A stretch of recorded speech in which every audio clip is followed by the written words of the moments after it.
actually got involved in this work not as a psychologist, but as a philosopher, which is how I originally started out. So I was interested in some of these great big questions about how it is that we could possibly come to know as much about the world as we do. And the sort of remarkable thing that's happened in the last 30 years is that we've come to realize that the answers to some of those great big philosophical questions about how it is that we know as much about the world as we do can come from very, very small babies and children. And in the course of that 30 years of research, we've essentially totally revolutionized our view of what babies and young children are like. So when I was born, which I'm horrified to say is now 52 years ago, so this is in the distant past, but not that distant past. When I was born, the pediatrician told my mother that I couldn't see. And I certainly couldn't think or understand what was going on around me. The famous philosopher John Locke said that the baby's world was a blooming, buzzing confusion. The famous psychologist William James said it was a blooming, buzzing confusion. John Locke said that babies were blank slates.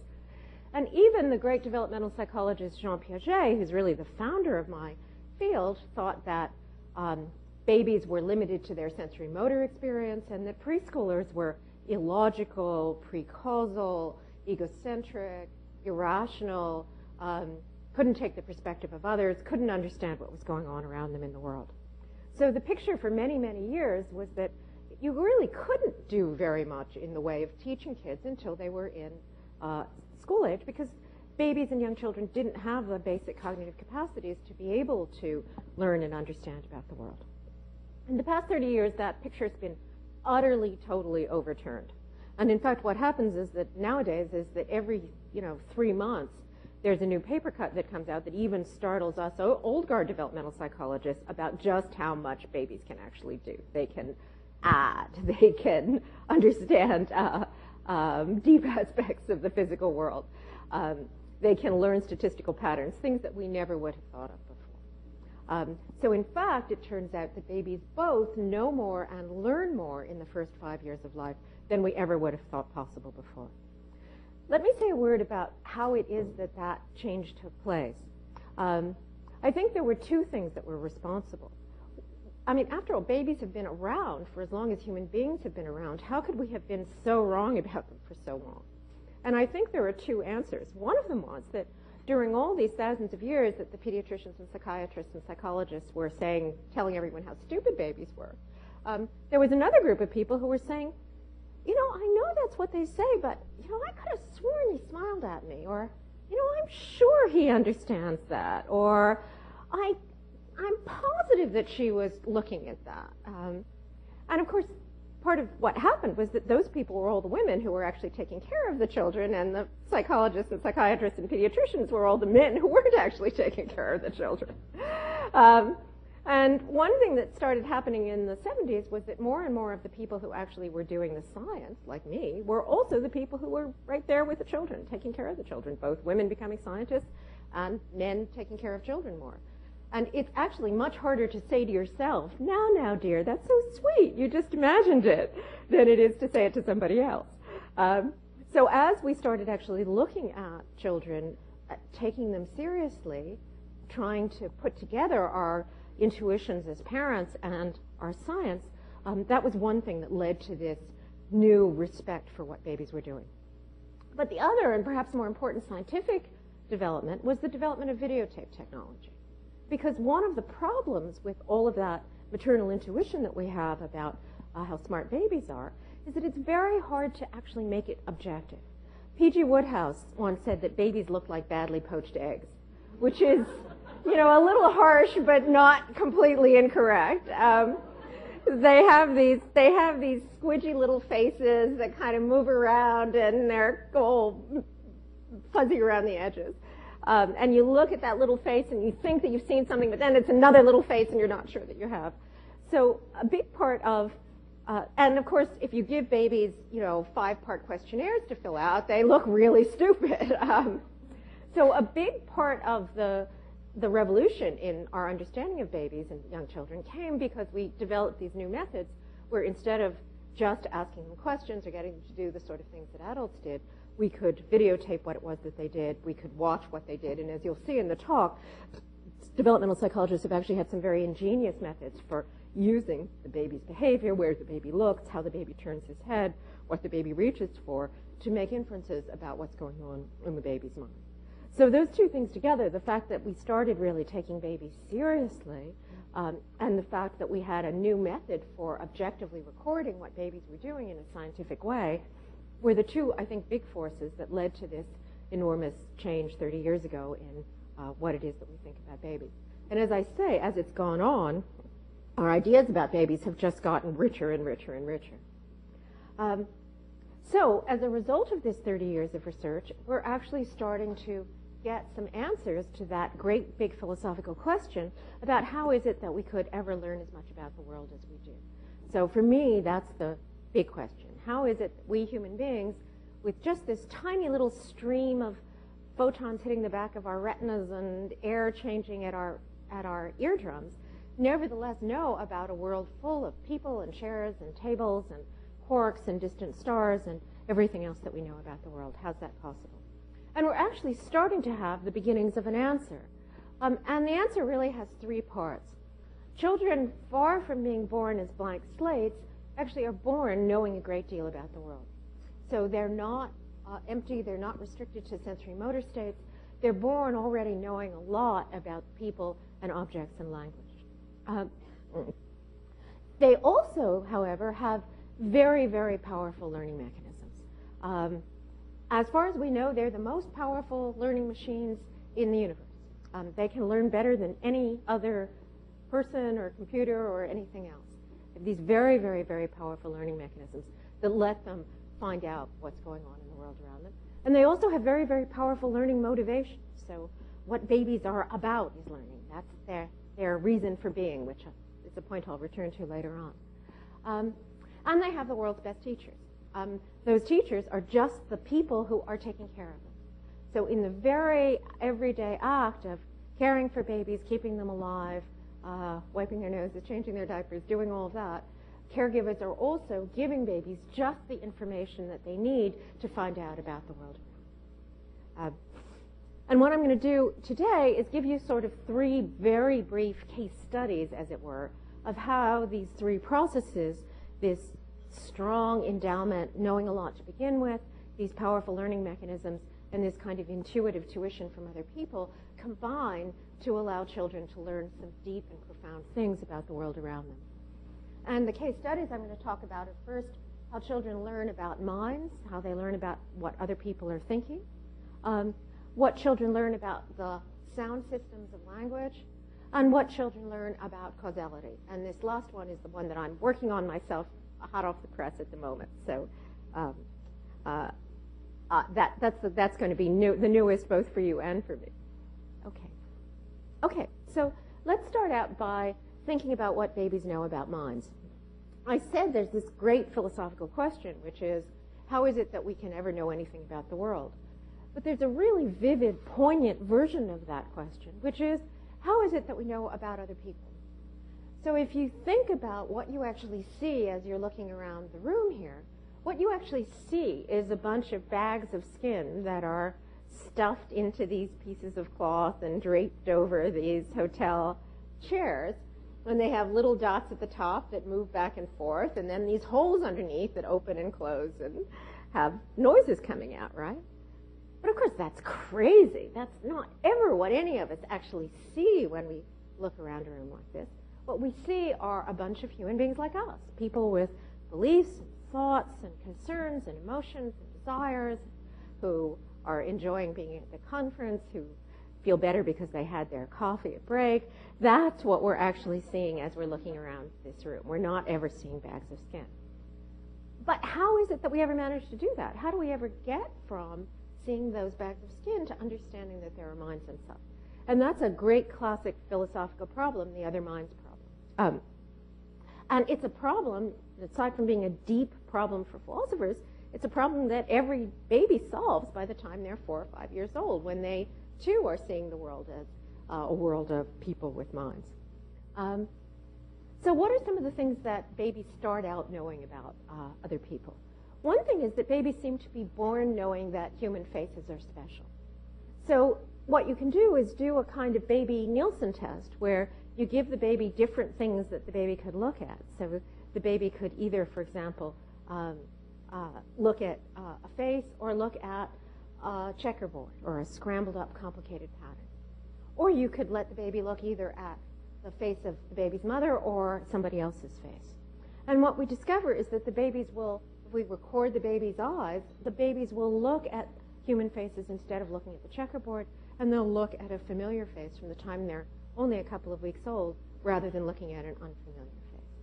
So from the very, very, very earliest point, babies seem to be drawn to human faces and recognize that human faces are special. They also seem to recognize that human voices are special. So you can do the same kind of experiment. Now you put the baby in a little crib with speakers on either side of the cradle, and now you play a human voice in one ear and a complicated sound in the other. Or you play a familiar voice, mother's voice in one ear, and a strange voice in the other ear. Already, again, literally within the first few weeks of life, the babies will turn to listen to voices in general, and they'll turn to listen to a familiar voice in particular. So babies already seem to be tuned into thinking that human beings are special.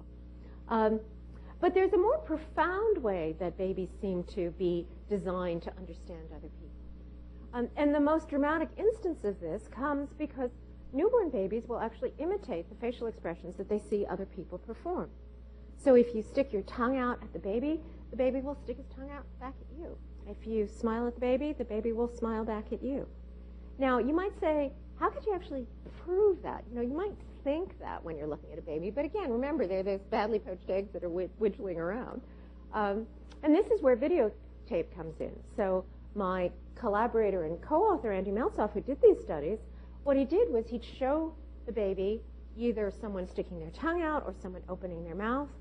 He'd record the baby's face, and then he'd give that recording to someone else, a blind observer who hadn't seen what the baby had seen, and say, what do you think this baby is doing? Is this baby sticking his tongue out, or is this baby opening his mouth? So that was a scientific way that you could prove that the babies were sticking their tongue out when they'd see someone else stick out their tongue, and were opening their mouths when they'd seen someone else opening their mouths. So that was a way that you could actually scientifically prove this thing that mothers had often thought, which was that the babies were imitating what the mothers were doing. Okay, so you might say, well, that's kind of cute, but what does that have to say about this big, deep other minds problem? Well, think for a minute about what you do when you're imitating. So we can try it here. Everyone imitate me. Okay, they're hard to do, right? Because we're actually doing some wonderful experiments as we speak about free will, about children's understanding of free will. That's going on in my lab at the moment. And we had some kind of pre-test questions about what's possible to do and what's impossible to do. And we made a terrible mistake because we said, can you stick out your tongue if you want to? And the kid said, no, you can't stick out your tongue. And we said, no, come on, even if you want. No, even if you want to. It's too impolite. It's too rude. You can't just stick out your tongue.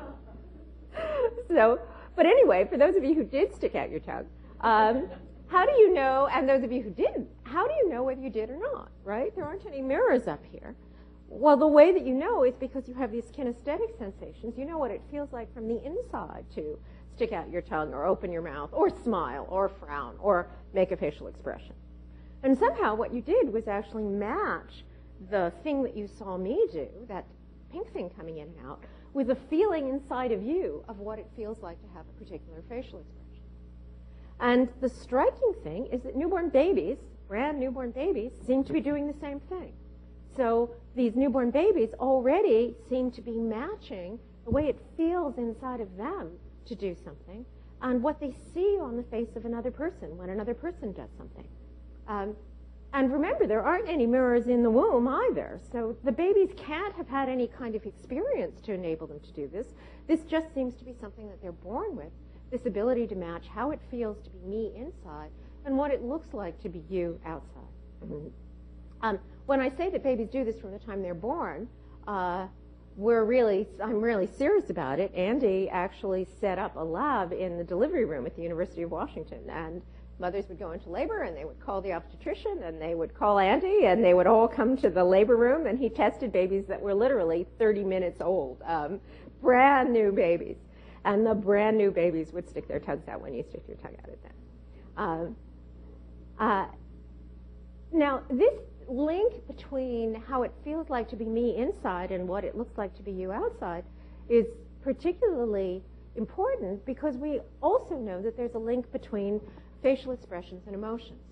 So if you look at the world around, people smile when they're happy and frown when they're unhappy and purse their lips when they're disgusted and so forth. So what that means is that if you have a link between what someone looks like and what you feel like, you have a link between what they're feeling inside and what you're feeling inside. So if you link, well, wait a minute, when that person smiles, that means they have the same internal feelings that I do when I smile. You've already got a way of solving the other mind's problem, of linking yourself to other people. And that seems to come for free. That seems to just be something that people are, seems to be something that people are born with. So you're born already with this very powerful ability to link yourself to other people. One of the demonstrations of how powerful and important these inborn abilities are is what happens when you aren't born with those abilities. So like all authors, I look at my books reviews on Amazon, and at one point there was a review from someone who said, you know that thing about the bags of skin that's in this book? That was the way I experienced life for the first 10 years of my life, because I have Asperger's syndrome. And Asperger's syndrome feels that way. That's what it's like to have Asperger's syndrome when you're growing up. You don't make that link to other people. And there's some pretty good evidence that one of the characteristic signs of Asperger's and various kinds of autistic spectrum disorders is the fact that those kids have a great deal of difficulty imitating. There's a heartbreaking video where the experimenter smiles at the child and the child pushes the corners of his mouth up at the experimenter, which is sort of getting the idea of imitating, but not in a deeper sense, not getting the kind of spontaneous imitation that we would see in typically developing children. So and of course we know that people with autism and Asperger's have a great deal of difficulty in making the kind of deep social connections that we take for granted in typically developing children. Okay, so children are born already with this capacity to recognize that people are special and that people are like them in deep ways. But that's not the end of the story, because babies also have to learn things about other people's minds. So babies seem to be born thinking that they're like other people, but one of the other things that we have to learn is all the many ways in which we're unlike other people, all the many ways in which our ideas are different from the ideas of others. By the time babies seem to be about a year old, they start recognizing not only that people have feelings, but that people have feelings about things. So it isn't just that you have these emotions inside that you share with others, but that those emotions are actually directed at objects out in the outside world. And you can see this when babies get to be about 9 months, because you suddenly see this whole suite of new abilities, like pointing. So when babies get to be about a year old, they start pointing. And as librarians, you know, one of the very first things that happens with books with babies is just pointing at the pictures in the books. Just having mom point and the baby look, and having the baby point and having the mom look. And that's already a very profound thing to do, because it's a way of saying, this is what I feel about this, and this is what you feel about this.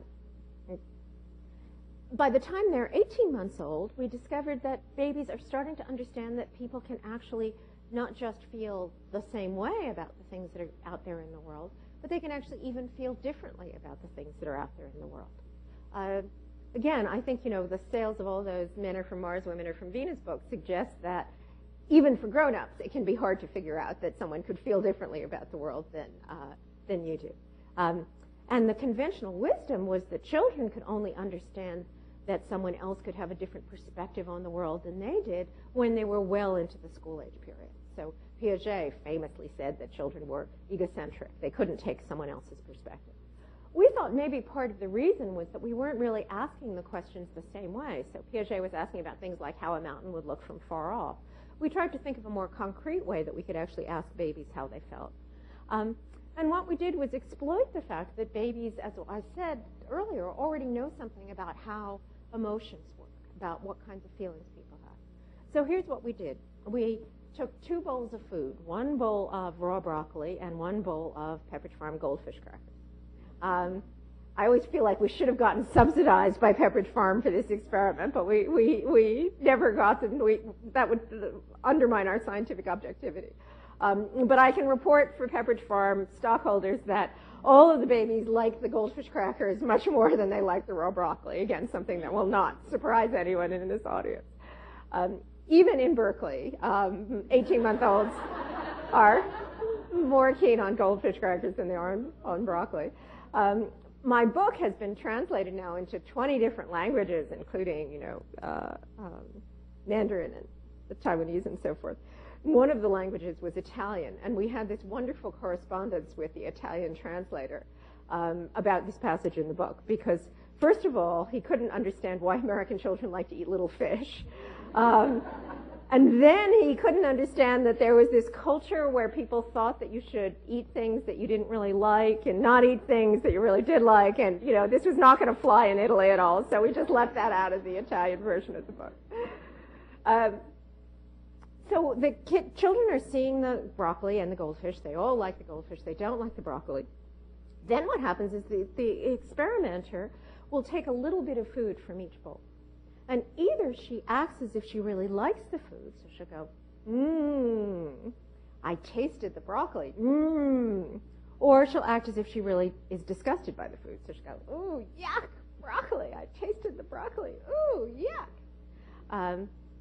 Then what she would do is actually, and for half of the time she'd act as if she had the same preferences as the baby, so she really liked the crackers and she really didn't like the broccoli. But half the time she'd reverse it, so she'd act as if she really liked the broccoli and she really didn't like the crackers. Then what she'd do is put the 2 bowls of food on the table, put out her hand, and turn to the baby and say, can you give me some?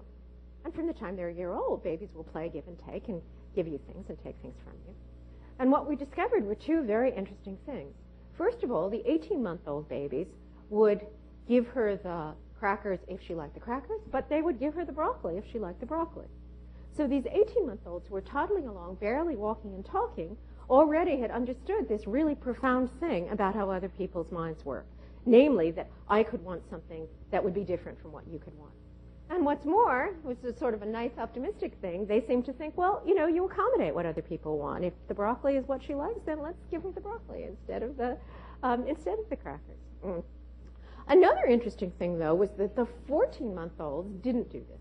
So the 14-month-olds, in contrast, only would give her the crackers. It was interesting because in the condition where she acted as if she liked the broccoli, it took them a long time to give her the crackers. So they would be sort of like, what is going on here? And they'd sort of stare at her and you could watch the little wheels turning. But then they say, look, she couldn't possibly like the broccoli. Nobody could like the broccoli. And they'd give her the crackers anyway. So 2 really interesting things. One is that the 18-month-olds, these little babies, had already learned this profound thing about the human condition. But unlike imitation, this didn't seem to be something that was there from the beginning. It seemed to be something that somehow the babies had learned between the time they were 14 months and the time that they were 18 months. So the babies actually seem to have somehow, in the course of just their everyday experience, seem to have figured something out about how it is that that people actually work. Go back a minute. One question we could ask is, how is it that children could learn this, right? What is it about them? Well, maybe I'll stop and let me just talk about this first, and then I'll get back to that. So children actually are wanting different things. They start understanding that other people can want different things. But there's still other deep aspects of people to understand. For example, people might want different things, but can people believe different things? And again, we wanted to think of a simple way of asking whether children could understand that I could understand something different about the world than you do. Not just want something different, but actually believe something different about the world than you do. And here's the way that we set out to test this. We gave children a candy box that was full of pencils. So it had pictures of candies on the outside, but when you opened it up, it turned out that it was actually full of pencils. And the kids are all very surprised when they see this deceptive box. The very first child that we tested said, "Holy moly, it's pencils." Then we closed up the box and we'd ask the children simple questions about the box, like this. What did you think was inside this box when you first saw it, all closed up like this? And what will Nicky in the daycare think is inside this box when he sees it all closed up like this? And what we discovered, again, was that the 4-year-olds, again, very little children, would say, "Oh, I used to think that there was candies in the box. That's what I thought when I first saw it, but now I know that there's actually pencils." Nick, who sees it, is going to think that there's candy in the box, but I know that there's actually pencils. But equally interesting, the 3-year-old said, "Oh, I always thought that there were pencils in the box. And of course Nicky is going to think that there are pencils in the box." And we would say, well, like if you really, really, really wanted candy and you saw this box, would you be happy? And you'd say, "No, because it doesn't have candy in it. It has pencils in it. I know that there are pencils in the box, and I knew that all along." Again, something that adults occasionally will do as well, but adults and even 4-year-olds wouldn't do when they were presented with this candy and pencil task. This task, which has come to be called the false belief task, is something that has now been done hundreds and hundreds of times with different groups of children. And again, it's something that's actually diagnostic for children with Asperger's and autism. Because even 8-year-olds, 9-year-olds, 10-year-olds with Asperger's and autism will still get this wrong, will still not be able to understand that someone else could understand something different about the world than they do. So we seem to see this sequence of development where children are building on what it is that they've learned before to learn something new about what's going on in the world. So then we can ask the question, how is it that children can learn as much as it is that they do about minds? What is it that happens between 14 months and 18 months that lets them understand about other people wanting different things? What is it that happens between 18 months and 18 months and 4, that lets them start understanding what people can, what beliefs people can have about the world? And this is where the title of my book and of the talk come in. We think that babies and young children are actually using the same kinds of learning mechanisms that scientists are using to learn about the world. And I'm going to talk about this in a little more detail later on. But essentially, the way that scientists learn about the world is by observing what's going on in the world, but also by doing intuitive experiments about the world.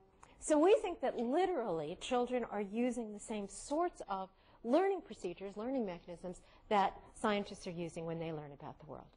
And in the case of the transition from 14 to 18 months, we think that we can really point to a bunch of experiments that children are doing to try to figure out what happens when they want one thing and someone else wants something else.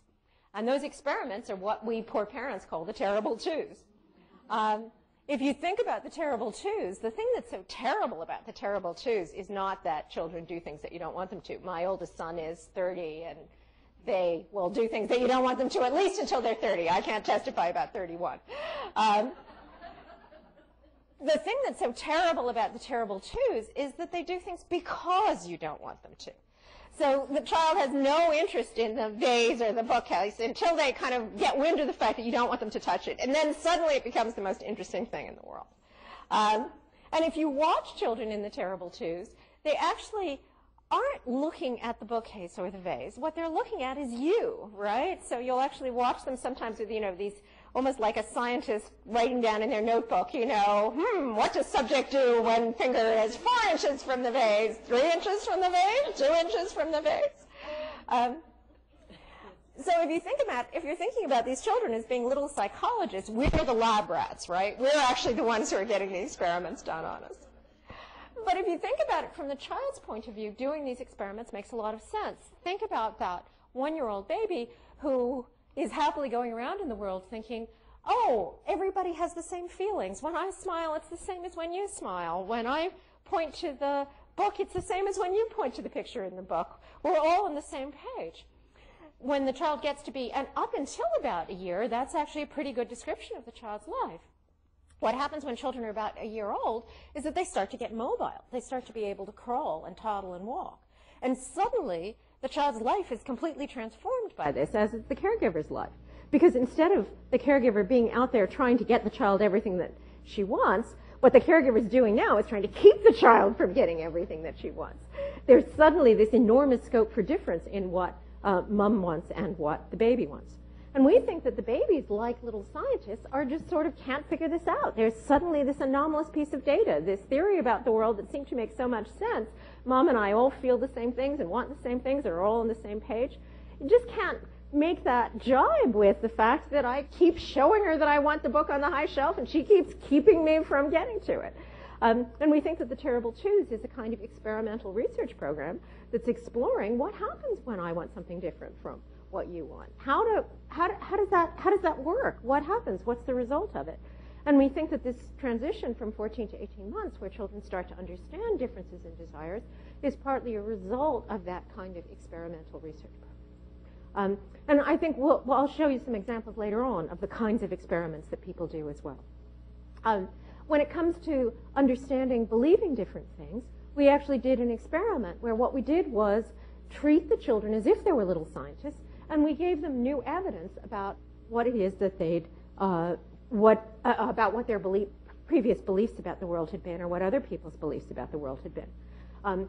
So what we did was, when the children said, I always thought that there were Smarties in the box, I always thought that there were candies in the box, or Nick will think that there are candies in the box, we would actually play a little recording to the children. Now, wait a minute, let's hear. This is what you actually said a minute ago, and here's the recording of you actually saying candies when you saw this box. Or we would bring Nick in and say, Nick, what do you think is in this box? Do you think there's pencils in this box, or do you think there's candies in the box? And Nick would say candies, and we'd say, you said that he was going to say pencils. Why did that happen? Can you explain what was going on there? And what we discovered was that when we did this the first time, the children, like scientists, said, actually, no, there was just a mistake. Your recorder isn't working. Nick's lying. There's some other thing that's getting in the way. They wouldn't actually make their minds. They wouldn't actually change their minds. They'd think of ways of explaining away the evidence. But when we did it over 3 weeks and we kept bringing in more and more and more examples, at the end of the 3 weeks, the children had changed their mind. So even though just a little piece of evidence couldn't push them, and again, any of you who have had any experience with children will recognize this, over a long period, as they got to get more and more counter evidence to their earlier theory, they would actually change it and develop this new set of ideas about what was going on. So we think that there are these extremely powerful learning mechanisms that are there, very much like the learning mechanisms of science, and they're enabling the children to change and think and understand new things about the world. Okay. So I said the third element in children's learning ability is this ability to learn things from other people. And you can really see this in the case of children's understanding about the mind. One of the things that we've discovered, for instance, is that younger siblings actually do better on things like these false belief tasks, these tasks about the pencils and candies, than older siblings do, which is unusual, because usually older siblings do better on things like IQ tests and vocabulary and so forth. And we think that what might be happening is that older siblings are actually serving as very important teachers, very important intuitive teachers to children, particularly about things like, I want that, you don't get it, or, I know that, you're just a stupid baby, you don't understand that. And I think it's important when we talk about babies learning from caregivers to realize that although often we're talking about moms, there's a very wide range of caregivers that children have, and we have some evidence that the wider the range of caregivers and the wider the range of not just adults but older siblings that the children are interacting with, the better their understanding of the world is.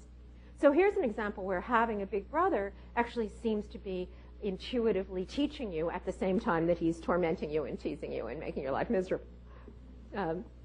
There's also studies which suggest that just the sort of everyday dinner table talk around the dinner table affects the children's understanding of the mind. And these are studies that Judy Dunn did, where she just looked at different families have sort of different patterns of talking around the dinner table. So you could have a family like mine where everyone is always analyzing everybody else's motivations and thoughts and feelings and so forth, or you could have a family like my husband's where people sort of say, pass the salt and, how is the food and things like that, as opposed to pass the salt. And then when you don't pass the salt, you get a psychoanalysis about why it is that you didn't pass the salt, which was how I grew up. And it turns out that that kind of just everyday talk around the dinner table actually predicts the children's understanding and sophistication of their understanding of mental states. So the children in the houses where people talk about the mind a lot are understanding more about the mind. In fact, not only is this true about the sort of everyday dinner table talk that 2- and 3-year-olds are hearing, there's even some evidence that this is true with very young infants. So there's a rather startling study which shows that the way that moms are talking to their 3-month-olds is actually having an effect on what the children are doing later on when they're 3 or 4. And the relevant fact here is that, again, moms vary in how much they treat their 3-month-olds as if they're intentional psychological agents. So, in other words, the sort of silly thing that you see, which is the baby burps and the mom says, "Oh, you're telling me you didn't really like that, did you?" Turns out to be something that later on seems to be related to the children's understanding of the mind. So with this kind of mentalizing, this treating the baby as if everything that the baby does is the result of something that was going on in their mind, even when it's slobbering and burping and things that don't really have anything very much to do with their higher mental states, actually seems to lead the babies to understand things about the mind later on. So those are all examples of completely everyday, ordinary things just taking place in the ordinary, everyday texture of interaction, which seem to be giving the babies the kind of information that they need to be able to learn as much about the mind as they do. Okay, so that was the first example. How is it that children learn about the mind? And we saw that they know a lot to begin with. They have these really powerful learning mechanisms, and they get a lot of intuitive tuition, not just from moms, but from dads and from big brothers and sisters.